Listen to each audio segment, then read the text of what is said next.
अस्सलाम दोस्तों, मैं हूं आसिफ रज़ाक़ास और आप मेरा यूट्यूब चैनल देख रहे हैं राइटर्स क्लब। दोस्तों, आपका जो क्रेडिट स्कोर है, वो मुख्तलिफ ब्यूरोज़ में मुख्तलिफ होता है। मतलब एक लेंडर है, वो एक क्रेडिट ब्यूरो को तो रिपोर्ट कर रहा है और दूसरे को नहीं कर रहा। तो जिसके पास रिपोर्ट जा रही है, वो क्रेडिट स्कोर डिफरेंट होगा उससे जिसके पास रिपोर्ट नहीं भेज रहा। लेकिन अगर आप अपनी रिपोर्ट्स ईयरली चेक कर रहे हैं और क्रेडिट आप चेक कर रहे हैं, बहुत सी वेबसाइट हैं जो आपको ऑफर करती हैं कि आप उनकी सब्सक्रिप्शन लें और आप अपना क्रेडिट स्कोर चेक करें। तो उससे आपको पता चल जाता है कि कौन ब्लेंडर जो है वो किस किस ब्यूरो को रिपोर्ट कर रहा है। और आप बहुत कोई भी ऐसी चीज़ आप उसको डिस्प्यूट भी कर सकते हैं क्रेडिट ब्यूरो को लेटर लिख के कि भाई ये चीज़ जो है मेरी गलत रिपोर्ट हुई है। और आप उस लेंडर से भी कह सकते हैं कि मेरी मेरी ये चीज़ गलत रिपोर्ट हुई है।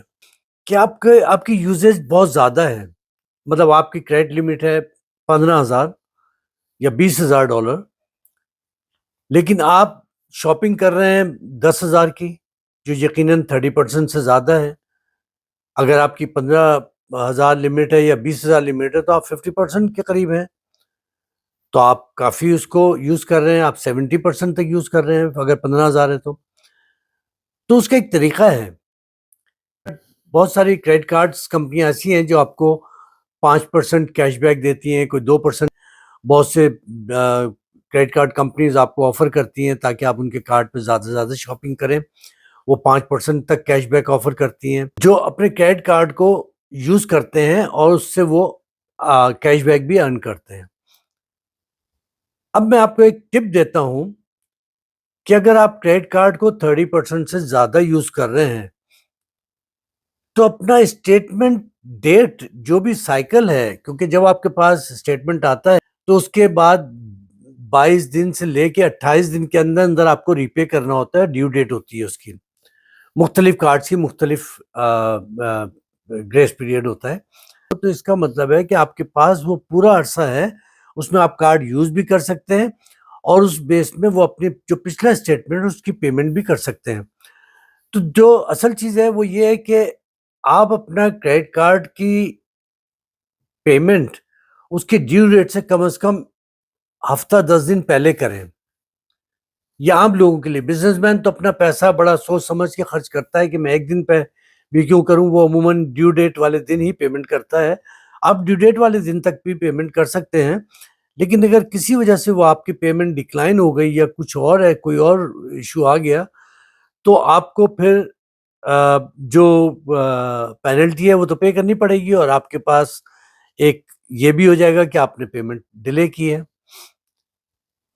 अब मैं बात करता हूँ उस टिप की कि आपने मिसाल के तौर पे 10,000 की शॉपिंग कर ली, आपका कार्ड की लिमिट है 15,000। आप वो 10,000 की पेमेंट जो है कम से कम 10% के अंदर लेके आएँ। आप पूरे 10,000 को 10,000 पे ना करें, क्योंकि उससे आपका जो स्टेटमेंट जनरेट होगा उसमें ज़ीरो पेमेंट आपकी ड्यू डेट आएगी। तो आपकी पेमेंट आना ज़रूरी है, आपका स्टेटमेंट जनरेट होना ज़रूरी है। उससे क्या है कि आपका जब स्टेटमेंट जनरेट होगा और आप वो स्टेटमेंट अमाउंट पे करेंगे, तो आपका क्रेडिट बिल्ट होगा। तो उसको ज़ीरो ना करें, आप उसको 10% के अंदर-अंदर रखें और बाकी आप अमाउंट जो है 2 या 3 पेमेंट्स में आप उसको पे कर दें। जो स्मार्ट तरीका है, वो ये है कि आपके पास 4, 5, 10, 21 अकाउंट होने चाहिए, तो आपका एक्सीलेंट में आता है।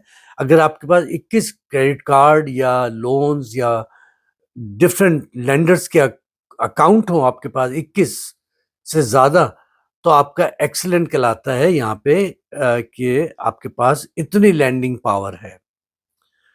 लेकिन आप यूज़ कितना कर रहे हैं? 10%, may be 15%, but not more than 30%। तो अब उसमें क्या है कि जब आप अपना पे करके 10% के अंदर-अंदर आ जाएँगे, तो आपका जो स्टेटमेंट जनरेट होगा, वो ब्यूरो में रिपोर्ट होगा 10%, लेस देन 10% यूसेज या लेस देन 30% यूसेज। तो आपका क्रेडिट इंक्रीज़ हुआ, क्योंकि जब उसकी आप फिर पेमेंट कर देंगे ड्यू डेट पे, तो हो जाएगा। अच्छा, इसमें स्मार्ट तरीका जो मैं बता रहा था वो ये है कि अगर आपके पास 3-4 क्रेडिट कार्ड्स हैं, तो उन 3-4 क्रेडिट कार्ड को आप इस तरह से रिवॉल्विंग में यूज़ करें कि कोई भी 10% से ज़्यादा की शॉपिंग आप उस पे ना करें। जो इसके अंदर जो बॉटम लाइन है ना क्रेडिट यूज़ करने की, वो ये है कि आप उस अपनी कैपेसिटी से ज़्यादा क्रेडिट लाइन यूज़ ना करें, क्योंकि फिर वो रिवॉल्विंग में आ जाएगा और रिवॉल्विंग में एक दफ़ा आ गया, तो खुद क्रेडिट कार्ड वाले अपने स्टेटमेंट में बताते हैं कि आप अगर इसको कितना पे करेंगे तो कितने साल में वो पे होगा। वो उनके क्रेडिट कार्ड में एक कॉलम बना हुआ होता है, उसके अंदर सब मेंशन होता ही है।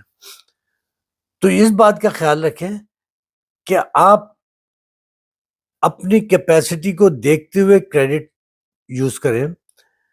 उसके बाद एक और जो इम्पोर्टेंट चीज़ है, वो ये कि आप जब अपना जो क्रेडिट कार्ड इश्यू करते हैं, वो उसको आपने साल में 1 दफ़े यूज़ करना ज़रूरी है, वरना वो बैंक ये समझेगा कि आपको इसकी ज़रूरत ही नहीं है और वो उसको कैंसल कर देगा। कुछ तो इन्फॉर्म करते हैं, कुछ बगैर इन्फॉर्म किए आपको कैंसल कर देंगे। तो आप कहीं पे भी जाएँ, मिसाल के तौर पे आप टायर चेंज कराने जाते हैं, वो कंपनी जो है आपको ऑफ़र करेगी कि आप क्रेडिट बनवा लें, आपको 15% डिस्काउंट मिलेगा। लेकिन ये आपके ज़हन में रहे कि जब आप क्रेडिट कार्ड बनवाएँगे तो आपके ऊपर एक हार्ड क्वेरी आपके क्रेडिट कार्ड में आएगी। उससे आपका क्रेडिट कार्ड का लो इम्पैक्ट होगा, लेकिन इम्पैक्ट ज़रूर होगा उसके ऊपर। तो आप बनवा भी सकते हैं और उसके बाद आपको ज़रूरी नहीं है कि आप उसको पूरे साल ग्रोसरी के लिए यूज़ करें, नहीं, आप उसको उठा के रख दें। जब आपको मैकेनिकल काम की ज़रूरत हो, आप उस कार्ड को यूज़ कर लें। लेकिन बहुत सारे हैं, जितने बड़े-बड़े स्टोर्स हैं, सब क्रेडिट कार्ड इश्यू करते हैं और वो चाहते हैं कि लोग उनके क्रेडिट कार्ड को यूज़ करें उनके यहाँ शॉपिंग करने पे। लेकिन ये नहीं है कि आप जिस स्टोर में जाएँ वहाँ पे कार्ड बना लें, क्योंकि उसके बाद आपकी हार्ड क्वेरीज़ आपके क्रेडिट स्कोर को गिरा देगी। तो एक वक़्त में 2 से ज़्यादा मैक्सिमम अगर आप जाते हैं, 3 भी गलत है, लेकिन 2 से ज़्यादा आप एक वक़्त में क्रेडिट क्वेरीज़ अपने ऊपर ना लें, क्योंकि 2 साल तक आपके क्रेडिट रिपोर्ट में रहती है। तो उससे क्या है कि आपको यकीनन थोड़ा बहुत तो लॉस उठाना पड़ेगा क्रेडिट का, और जितना अच्छा क्रेडिट स्कोर होगा, उतना ही आप यूएस में कामयाब होंगे। आप हर चीज़ में आपको परसेंटेज जो पे करनी है लोन की, वो कम पे करनी पड़ेगी और आप ज़्यादा बेहतर डील हासिल कर सकेंगे। दोस्तों, एक बहुत बड़ा टॉपिक है। मैंने कोशिश की है कि इसको मैं सम अप कर सकूँ कुछ कम टाइम में। आप मेरे चैनल को सब्सक्राइब करें और जो भी वीडियो आपको पसंद आए, उसको आप लाइक भी कीजिएगा। और सब्सक्राइब करने के बाद जब आप बेल आइकॉन को प्रेस करेंगे, तो जब मेरी वीडियो अपलोड होगी आप तक पहुंच जाएगी। और मेरी कोशिश है कि मैं आपको इन्फॉर्मेटिव वीडियो आपको मैं अपलोड करता रहूं, ताकि उससे आपको कुछ फ़ायदा हो। तो उम्मीद करता हूं आपको ये वीडियो मेरी पसंद आई होगी। तो चलें फिर, नेक्स्ट वीडियो का आप इंतज़ार कीजिए। इंशाल्लाह बहुत जल्द मिलते हैं। खुदा हाफ़िज़। अल्लाह निगहबान।